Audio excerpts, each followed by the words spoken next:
Last summer, I went on a girls' trip with 8 friends to a remote lakeside cabin. I was 29, excited to relax, laugh, and soak in the summer sun. The cabin was cute, surrounded by tall pine trees, and the air smelled like adventure.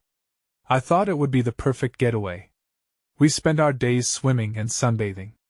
At night, we gathered around the fire. We roasted marshmallows and shared stories. The atmosphere was great, and laughter filled the air. I was sure nothing could go wrong. But on that last night, when the sun dipped below the horizon, things changed. That night, we heard unusual noises. I assumed it was just animals in the woods. I noticed some of my friends looked uneasy, but I brushed it off. We were in the wilderness, right? I figured anything could happen out here. When I got home, I was scrolling through photos on my phone. I came across one of us by the campfire, smiling and carefree. But in the corner, I spotted something strange, a shadowy figure. My heart raced. I thought it was a trick of the light, but it unsettled me. I reassured myself it was just my imagination. Then the weirdness escalated. I started getting strange texts from unknown numbers. They echoed our late-night jokes from the cabin. I tried to laugh it off, thinking it was a prank. But deep down, I felt something was off. I kept thinking about our conversations, the secrets we'd shared. Lila had mentioned the lake's legends. Maybe she knew something I didn't. One night, I had a dream about the lake. It started with laughter, but that laughter twisted into cries. It felt real, and when I woke up, panic settled in my chest. I couldn't shake off that feeling. I wondered if someone, or something, didn't want us to forget. Every night, since returning home, things felt different. I heard knocking sounds outside my window. I was too scared to look. My friends didn't seem affected. They joked about our lake trip. I wanted to tell them I was worried, but how could I? What if they thought I was crazy? Then one evening, I got a call from an unknown number. My hands trembled as I picked up. "Hello?" I said, my throat dry. A voice whispered back, "We know." Chills ran down my spine. I turned around, but no one was there. The fear consumed me. I didn't know who or what was behind those words. I felt a knot in my stomach. Something dark was following me. I tried reaching out to my friends again, but I felt invisible. Their laughter echoed in my mind, but I was too scared to join in. I felt like I was losing my grip, questioning my own sanity. Each day was a struggle. The more I thought about that trip, the more the shadows lengthened. Even now, a year later, I can't shake it off. I still see that shadow in my mind. I don't know what it wanted, but I fear it will always be with me, lurking just beyond the edge of the light. The next day, I decided I couldn't take this anymore. I had to talk to someone about what was happening. I reached out to Lila, hoping she'd have some insights. I remembered her fascination with the lake's legends. Maybe she had more to share. We agreed to meet at a cafe, a cozy place with bright lights and chatter that usually made me feel safe. But as I sat at the table waiting for her, my heart raced. What if she thought I was losing it? What if this was all just in my head? When Lila arrived, she seemed cheerful, typical of her. I forced myself to smile, but inside, I felt like I was sitting in the shadow of that lingering fear. She ordered iced coffee, and I got water. I wanted to dive in, to get to the point, but talking felt heavy. After some small talk, I took a breath. "Lila, do you remember anything strange about our trip? Anything that felt off?" She raised an eyebrow, confused. "What do you mean? It was so fun. I thought we all had the best time." "Yeah, but what about the noises at night? I keep thinking about them. They've been haunting me since we got back." Lila chuckled softly. "Oh, come on, we were just spooking each other out. You know how it is when you're in the woods at night. It's all pure imagination." I wanted to believe her, but memories swirled in my mind like a storm. "Do you remember when I mentioned the lake's legends? The things we talked about?" Her expression shifted, a shadow crossing her face. "You mean those old stories about spirits?" I thought they were just campfire tales. Exactly. But what if they're more than that? What if something is following us? She hesitated, and I saw a flicker of concern in her eyes. You're not serious, right? I mean, it's been a year. My heart sank. I've been getting weird texts, Lila. They're from numbers I don't know, and they know things about us, our jokes, our stories. Slowly, her smile faded. I could tell she was taking me seriously now. Okay, that's really strange. Have you tried to trace them? I shook my head. I hadn't even thought of that. No, I just feel paralyzed, stuck in this fear. Then Lila leaned in closer, her voice dropping to a whisper. What if we go back to the lake? Just us, a couple of the others? Maybe it will help to face whatever it is. My stomach twisted at the thought. You think that's a good idea? What if it just makes things worse? Before she could respond, my phone buzzed on the table. I glanced at the screen, my breathing quickening. I didn't recognize the number. Cautiously, I opened the message, a voice inside me screaming not to look. The text read, "You can't run from the past." The cafe around me faded away as I stared at the screen. I felt the weight of Lila's gaze, but I couldn't focus on her. I was frozen. That's when I made a decision. Let us go back to the lake, I said, my voice barely above a whisper. Lila's eyes widened, but before she could respond, chaos erupted. The lights flickered, and I felt the air shift. Shadows danced at the corners of my vision again, just like that night last summer. My heart raced as I realized this was far from over. Something was stirring awake. I needed to confront whatever it was before it took me deeper into its dark embrace. And my fight was just beginning. The ride to the lake felt different this time. The air was heavy, thick with unspoken words. Lila sat beside me, her hands fidgeting in her lap. We picked up Sarah and Emma along the way, 2 friends from our original trip. They knew about the texts, but I hadn't shared much else. I wasn't ready. As we pulled into the familiar clearing, the setting sun cast long shadows across the ground. There was a chill creeping into the air, but I couldn't tell if it was the temperature or the weight of our mission. The lake shimmered in the dusk, eerily beautiful and haunting. Are you sure about this? Sarah asked, glancing at me. She was always the cautious one, the one who grounded our impulsive adventures. We need to face it, right? It's the only way, I replied, trying to sound more confident than I felt. We set up camp at the same spot we had last summer, the memories flooding back, laughter, stories, and yes, the unsettling noises. I looked around, half expecting to see ghosts of our past. As darkness settled in, we made a fire, which seemed to only heighten the sense of something lurking just out of sight. Lila pulled out a pack of marshmallows, hands steadying as she offered them around. Hey, remember the ghost stories? She said with a shaky laugh, trying to brighten the mood. I'd rather not, I replied. But maybe we should share them again. It could help us.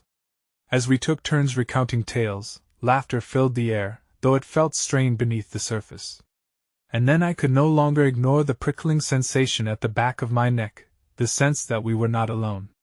The fire crackled, casting flickering shadows that danced around us, making me jump at every movement. Then my phone buzzed again. I snapped it from my pocket, dread creeping in. Another unknown number.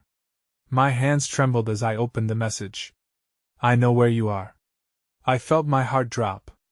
Guys, I just got another message.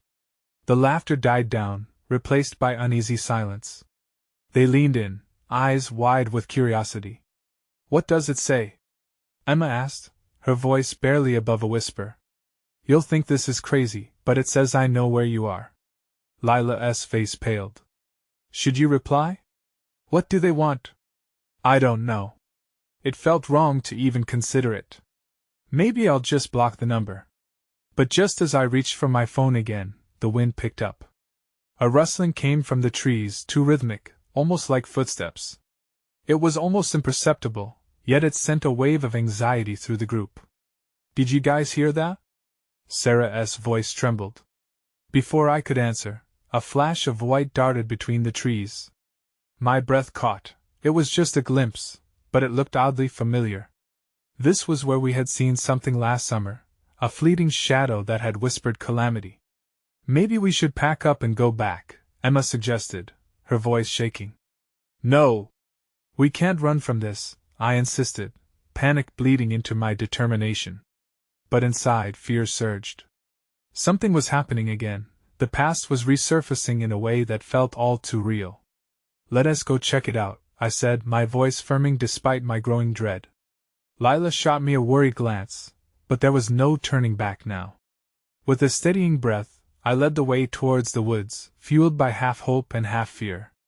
The trees loomed overhead, dark shapes that seemed to conspire against us. As I pushed deeper into the shadows, that chilling feeling returned. It was more than just nerves, it was a warning. And just when I thought I could hear whispers in the wind, another message arrived. Come closer. I'm waiting. I froze. This was turning into a nightmare, and I had to know what awaited us in the dark. I stood at the edge of the trees, my heart racing. What was waiting for us? I felt the girls close behind me, their presence both a comfort and a weight. I turned to them, searching their faces for courage. Stay close, I whispered, more to reassure myself than them. With a cautious step, I ventured further into the woods. The low light from the campfire faded behind us, swallowed by the thickening darkness. My phone buzzed again.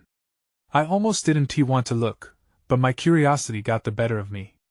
Turn around, it read. I shivered. Guys, it just said to turn around, I said, my voice barely a murmur. What do you mean? Lila asked, her eyes wide. Another message. I glanced back, half expecting to see someone emerging from the trees. But the woods stood still, shrouded in shadows. We should really go back, Sarah said, her tone shaky. This is too weird. Before I could respond, the sound of twigs snapping behind us broke the silence. All four of us turned simultaneously, tension thickening the air. There was a rustle, louder this time, and just like that, my fears solidified into a new reality. Is someone out there? Emma called, her voice echoing into the void. No answer. The silence was more suffocating than ever. I could feel the group's nervous breaths mixing with the forest air. I took a step back, prepared to head back to camp, but something pulled me forward. Maybe we should see what it is, I found myself saying. My voice was steadier than I felt. I wanted to confront this, to face the unknown. But as I moved deeper into the darkness, I spotted the flash of white again, just a few feet ahead. This time, it lingered longer and became more distinct. A figure stood still amongst the trees. Hello? I called, hoping against hope it was all in my head. The figure didn't move. What if it's just someone else camping? Lila suggested, her voice barely a whisper again. But I felt in my gut that this was different. Let us get out of here, Emma urged, pulling on my arm. But instinct forced my feet into action, and I took another step closer. My phone buzzed yet again. Only I can help you, the message read. And then everything went dark. The sky above me, once faintly illuminated, went pitch black as the clouds rolled in like an approaching tide. Light from the campfire became a distant memory. In an instant, panic surged. Can you see anything? I shouted back to the group, but my voice sounded small against the chaos. Not really, Sarah replied, almost frightened. A sudden rush of wind whipped through, making it hard to keep balance. When I saw it, the figure moved, darting between the trees like a wisp of smoke. Wait!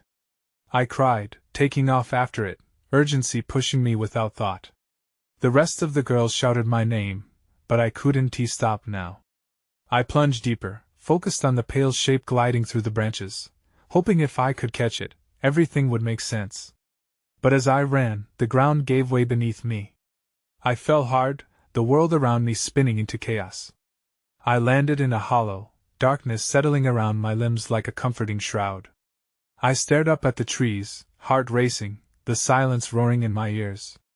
This was the moment I would finally uncover the truth, or maybe descend completely into the dark. And then I heard a soft whisper, familiar yet chilling. Welcome back. The chilling words echoed in the silence, raising every hair on my body. I blinked rapidly, trying to focus on the outline of the trees above me. My heart thudded loudly in my ears, drowning out everything else. The whisper faded into the night, but the lingering feeling of unease settled heavy in my chest. "Guys?" I called out, my voice trembling. "Can you hear me?" Silence answered, and a sliver of panic threaded through me. Had I lost them in my reckless chase? I scrambled to sit up, every nerve in my body tingling with adrenaline.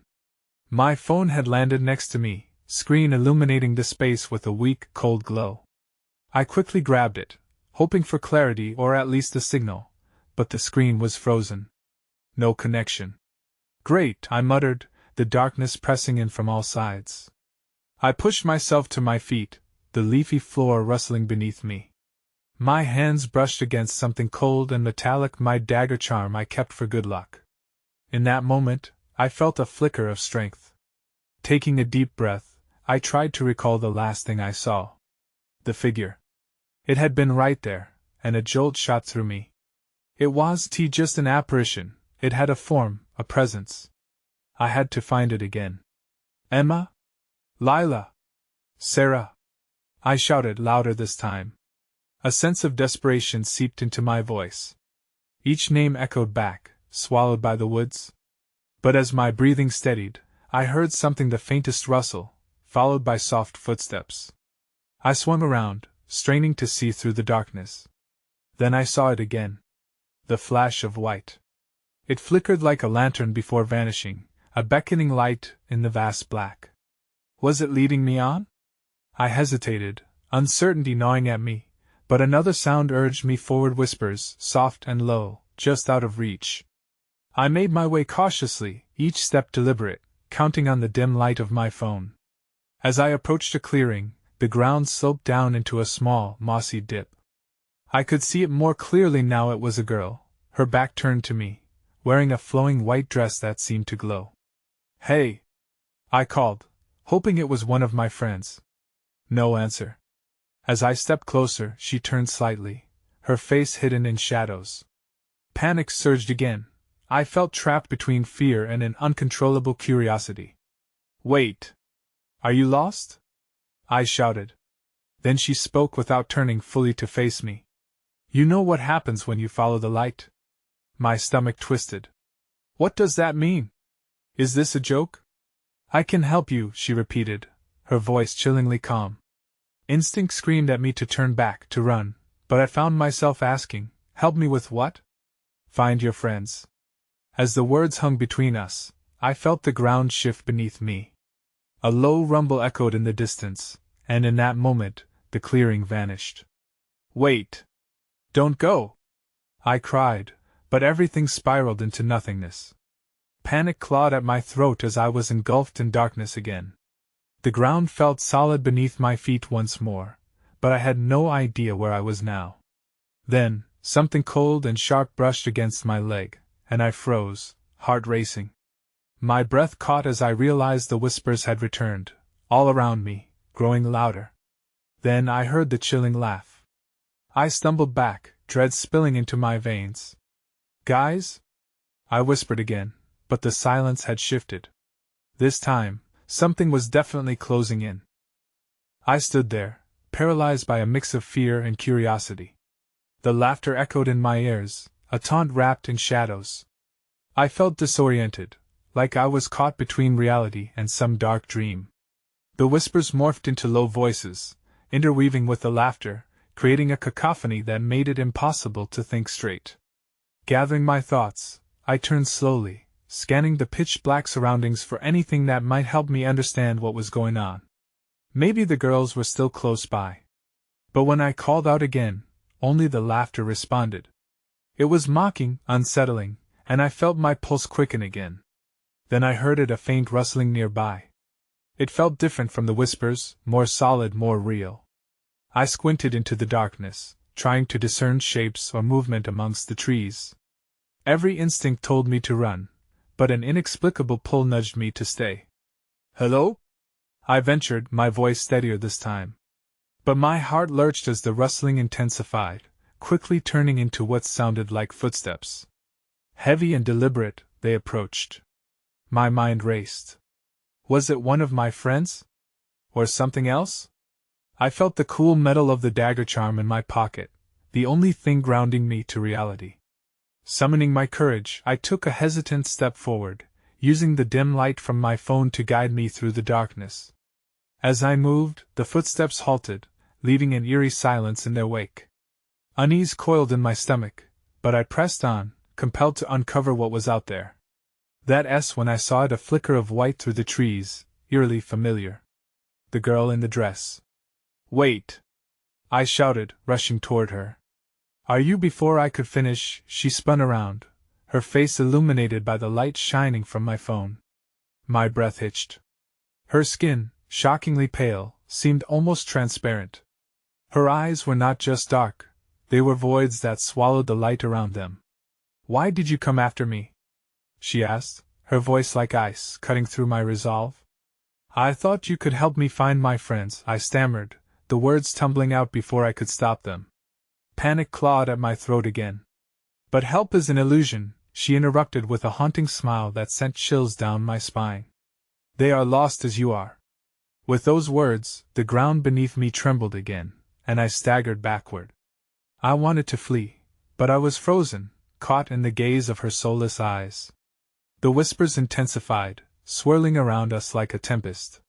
Find them. Or lose yourself, she said, her voice now filled with a strange urgency that echoed in my thoughts. Then, before I could react, she raised her arm, pointing deeper into the darkness. Something fluttered from her hand, a small, luminescent orb that drifted precariously in the air before me. It pulsed like a heartbeat, mesmerizing and dreadful all at once. I took a step back. I knew I should be terrified, but also, I was drawn to it. Conflicted, I stared into the orb, feeling the weight of my choices. I could either follow it, or turn and leave this curse clearing behind. Then I heard the laughter again, louder and more mocking, and in that moment I made my choice. I lunged toward the orb. But just as I reached for it, a cold hand gripped my shoulder, and I froze. The chilling laugh returned, and I turned, dread flooding me as I faced the darkness closing in around me. The grip on my shoulder tightened, like ice spreading through my veins. I barely dared to breathe as I slowly turned, my heart racing with each inch of movement. The shadows wavered, and I squinted to see what lurked behind me. Let her go. A voice broke through the suffocating silence. It was a hushed whisper, but there was a threat simmering beneath it. Suddenly, a figure emerged from the dark, a boy around my age. His face was illuminated briefly, revealing wild hair and eyes filled with an emotion I couldn't identify. Relief mingled with confusion. Austin? I managed to ask, unsure if I had imagined him. I'd almost forgotten about him, lost among the laughter and chaos. You need to get away from here, he insisted, his voice urgent. He leaned forward, eyes flicking nervously from me to the looming darkness. It's not safe. Before I could grasp the situation, the pale girl in the dress let out a low, melodious laugh, her voice slicing through the tension. And where will you take her, dear boy? She taunted. The woods hold more secrets than you can fathom. Austin glanced back at her, fear evident in his features. This is not a game. You don't understand what you're dealing with. His resolve steeled, and he turned to me. You need to trust me. We have to move. But I was still frozen in place, staring at the girl who seemed to exude an otherworldly pull. The orb pulsed gently in the air, drawing my gaze back to it. Was it really just an illusion? Was there any truth behind the girl's chilling words? What's going on? I asked, voice trembling. What did she say? They're trying to trap you, he replied, urgency lacing his words. Those orbs, they can consume you. If you follow them too deep, there's no coming back. The laughter crescended, almost drowning out Austin's warning. It seems they're already pulling you in, the girl said, her smile twisting into something sinister. You're so close. Just reach out, I shouted, clenching my fists. I felt heat rise in my chest, an ember of defiance against her voice. I inched away, instinctually moving toward Austin. "Follow me," he urged, grabbing my hand and yanking me backward. The chill of her presence lingered, but strength surged through me as I stumbled away from her grip. Together, we turned and ran, the laughter chasing us like a storm. Every step felt heavy. It was as if the darkness tried to pull us back. I glanced over my shoulder, half expecting to see her right behind us, mocking our retreat. But as we dashed deeper into the woods, the laughter faded, and the air grew thick around us.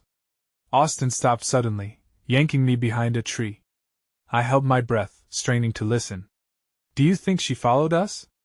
I whispered, terror gripping me again. "Not yet," he replied, though his eyes darted around, betraying his uncertainty. "But we have to keep moving. Those who listen to the whispers tend to, then everything went dark." The orb had flickered out, and I felt the weight of the unseen close around us. A sudden rustle snagged my attention, and I turned to see a shape materializing from the shadows. There was no point in pretending I was not afraid anymore. "What now?" I whispered, panic rising in my throat. Austin swallowed, glancing at me with wide eyes. "We fight. Or we run?" Before I could respond, the rustling intensified, and a breath of laughter echoed through the trees. The laughter echoed again, swirling around us, taunting. I could feel my heart hammering against my ribcage. The trees seemed to close in, as if the forest itself was alive and watching. "What is it?" I tried to keep my voice low, but it quivered. "It's not just her," Austin whispered, scanning the darkness. "There are more things that hang around her." I felt a rush of icy dread. "What do you mean?" He hesitated, and that was enough to send a wave of panic through me. Suddenly, from the corner of my vision, I caught a flicker of movement, a figure darting between the trees. My breath caught. I squeezed Austin's arm, signaling him to look. "Stay close," he warned, taking a step forward. I followed his lead, but the rustling intensified, and a chilling howl pierced through the night air, freezing us both in place. "What was that?" I gasped, trying to regain control over my pounding heart. "Nothing good," Austin replied, his voice tight, and my pulse quickened further. Before I could respond, the shadows shifted again, and from them emerged multiple figures, their outlines flickering like flames. I couldn't say for sure how many there were, but it felt as if the darkness was alive with them, whispering secrets just beyond my hearing. "Austin," I hissed, panic rising in my throat. "We have to get out of here." But he stayed still, fists clenched, jaws set. "I know. But we can't run yet. We need a plan." "A plan?" I echoed, incredulous. "How can you think of a plan right now?" He didn't look at me but focused on the movement in the shadows.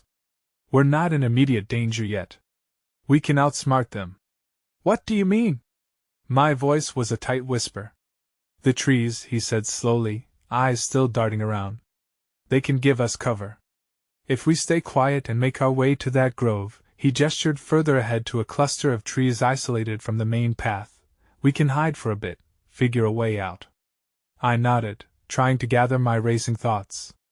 I couldn't shake the feeling that something was creeping closer, the whispers rising in volume. They felt personal, as if they were reaching out for me specifically. A chill ran through my body. "On three," Austin said, his calm demeanor a stark contrast to the chaos surrounding us. "1, 2, 3. We darted from behind the tree, moving as quietly as we could toward the grove. My heart raced louder than our footsteps, and as we neared our destination, I glanced back. That was when I saw it. A familiar gleam in the shadows. The orb was back, hovering ominously, pulsating with a light of its own. "Stop!" I cried out, pulling on Austin's arm. "It's behind us." He turned, face paling as he spotted the orb. "It can't be," but before he could finish, the figures around us surged forward, their laughter merging into one haunting cacophony. The air grew thicker, almost suffocating, and I felt a force pulling me back. "Run!" Austin shouted, grabbing my hand. We raced toward the grove, but the darkness seemed to reach out, eager to snag us. We burst through the trees, and my heart sank as I realized there was nowhere else to go. What do we do? My voice surged with desperation. And then I felt it a shift in the air, a presence looming behind us. I turned, breathless and terrified, faced with the reality of our pursuers. They were here. The figures stepped into the dim light, their forms twisting and warping like smoke. I squinted, trying to make sense of what I was seeing, but my mind struggled to keep up. There has to be a way out. I shouted over the chaos, panic creeping into my voice. Austin's grip tightened around my hand. There, he said, pointing to a low-hanging branch. If we can climb, my breath clicked in my chest. Climb? You're kidding, right? There's no time. We can't let them surround us. He yelled, urgency cracking through the fear that seeped into my veins. Without waiting for my answer, he sprinted toward the branch. I followed, adrenaline blocking the doubt that clawed at me. The laughter intensified, echoing in a way that felt strangely alive, almost hungry. I reached the branch and leaped, grasping with both hands. The coarse bark scraped against my palms as I pulled myself up. Just as I swung my legs over, I heard a snarl beneath me. I looked down to see a shadow lunging, inches from my feet. Go! Austin shouted, scrambling up beside me, nearly losing his footing. We hurried through the foliage, branches snapping underfoot. I felt the presence of the figures below, pouring into the grove like smoke. They were relentless. What are they? I whispered, desperation creeping into my tone. I don't know, but we can't stop to figure it out. Austin replied, his eyes darting. We need to find somewhere safe. I spotted a small hollow among the roots of a tree, barely visible in the dim light. My instincts screamed at me, urging me to hide. There. We dropped into the hollow, pressing ourselves against the cool earth. It was dark and damp, but I felt a strange sense of safety. The sounds of pursuit faded slightly, replaced by the furious rustle of the underbrush. I think we lost them, I breathed, my voice barely a whisper. Not yet, Austin said, peeking through the roots. We need to wait until they're gone. I strained to hear, but the laughter had shifted to murmurs, eerie and unsettling. It felt as if they were searching, calling, waiting for us to make a sound. I felt trapped, each breath a reminder of the danger just outside. Then, a different noise cut through the whispers. A voice, familiar yet warped, echoed through the trees. Where are you? My blood ran cold. It can't be, I mumbled, my heart racing again. Austin, I said, trembling as realization hit. That sounds like her. He shot me a concerned glance. Who? Lily. The girl from the party. I gasped, the memory surfacing unbidden. She was the one near the orb. Austin's expression shifted. You think they're looking for her? Before I could answer, a shadow flitted past our hiding spot, pausing just short of the hollow. Lily, come out. The voice beckoned again, closer this time, tinged with something sinister. I held my breath, waiting as the presence loomed above us, listening. Then everything went silent. And that silence stretched out, like a noose tightening around us, suffocating, ominous. Now what? I whispered, feeling the shadows close in around me. Stay quiet, Austin murmured, but I could sense his fear. Then, without warning, the ground beneath us trembled. What is happening? I gasped. And then something emerged from the shadows above. It felt like time suspended, the air thick with tension as I tried to focus on the chaos unfolding around us. I clutched Austin's hand, heart racing, as the ground heaved beneath us. The shadows seemed to ripple, swirling in an almost sentient way. I couldn't tell if they were merging with the darkness or if they were sharpening into something more tangible. Suddenly, the girl in the flowing white dress reappeared, standing under the gnarled branches above us. Her silhouette floated in the dim light, eerily calm amid the tumult around her. You shouldn't hide, she said, her voice chillingly smooth but laced with an undertone that pounded like a heart. You know what happens when you try to run from the truth. Stay away from us. I hissed, ripping my gaze from her to check if the shadows were moving. They lingered just out of sight, their whispers swirling with a mix of anticipation and something darker. Truth? Austin echoed, his voice strained. What truth are you talking about? Your truth, she responded, her smile twisting into a knowing grin. The past you've tried to bury, the laughter you once shared here that invited me into your lives. Leave us alone! I screamed, panic surging through me. For a brief moment, her expression shifted, flickering as if caught between dimensions. But then she regained her composure and beckoned towards the trees. Come and see. The revelations wait for you amongst the roots. No. We want tea. I pulled Austin closer, but fear threatened to tear me apart. I couldn't let her drag us into whatever dark fate had claimed others before us. The shifting shadows moved in closer, closing the gap like a noose tightening around our throats, but Austin's resolve snapped back. We know she's not real. None of this is real. Do you really believe that? Her voice slithered through the air. Reality is just a perspective here. What you've witnessed, what's haunted you, those echoes of laughter are reminders of your choices. The shadows suddenly surged forward, and we recoiled, bracing for an attack. But just as they reached our hiding spot, a sudden gust of wind swept through the grove, scattering the shadows like wisps of smoke. I gasped, clutching Austin's hand tightly, fearing to look up. And then it happened.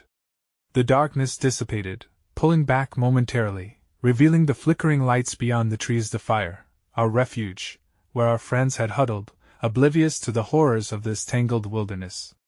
Can we reach it? Austin whispered, hope igniting his eyes. It's our only shot, I replied, adrenaline fueling my legs. We scrambled out of the hollow and dashed toward the flickering lights. My heart thudded loudly, drowning out the echoes of those long-ago whispers. As we burst into the clearing, the campfire crackled and bathed us in warmth. My friends looked up, surprised and confused. Lila stood, fear shadowing her features. Where were you two? The figure of the girl emerged again behind me at the tree-line, her smile stretching unnaturally wide. They can't escape what they are, she sang, before she dissolved into the darkness, mocking. Keep it together! Austin shouted, tugging me closer to our friends, who had begun to rise from their seats. I felt the weight of their gazes on me, a mix of confusion and fear. Did you see it? I gasped, breathless. Did you hear it too? Lila frowned, exchanging glances with Sarah. See what? I felt the panic welling up again. We need to leave. They're coming back. No. No more running, Austin growled, grounding me. We can't let it have power over us. But people went missing, I insisted, feeling the shadows creeping back again. Didn't you hear their whispers? And then the fire flickered violently, threatening to extinguish. The whispers surrounded us, the shadows swirling closer again, desperate to reclaim their hold. What is happening? Emma shouted, clutching her arms. In that instant I understood. This was our past clawing back, revealing what we had avoided. But I needed to roar against it. Get the shovels from the shed, I ordered. We can fight back, we need to fight. Against the darkness together. The girls exchanged a deep breath, faces hardened by resolve mingled with fear. They bolted toward the shed, while I turned back to the shadowy tree-line, a shimmering orb pulsing near where the girl had stood. We are not your playthings. I screamed into the darkness, feeling my voice echo. Our laughter, our memories, they belong to us. The shadows hesitated, and I felt a shift in the air, an essence retreating for just a moment. Then, from behind, I felt Austin's reassuring grip. Remember this place, he urged. Remember the laughter. Focus on it. I closed my eyes, letting the warmth of friendship course through me and pushing back against the cold tendrils that sought to ensnare us. My voice steadied with purpose. You won't take what's ours. Not this time. But even as I stood, empowered for that fleeting moment, questions lingered as to what lay behind the darkness. A creeping unease, uncertain if this was merely the calm before another storm awaited. The fire wavered, flickering shadows reasserting dominance. Would we be able to break this cycle? Questions returned like an unwelcome tide. What had awaited us in the darkness, and would it rise again? But as we met the creeping shadows head-on, facing both ambiguity and dread, We refused to let fear reclaim its throne. Together, we prepared to fight. The night air was still thick with suspense, every rustle and echo a reminder of what was left unresolved. But amid the whispers, laughter lingered, remnants of the past intertwining with our resolve for the fight ahead. And for now, that had to be enough.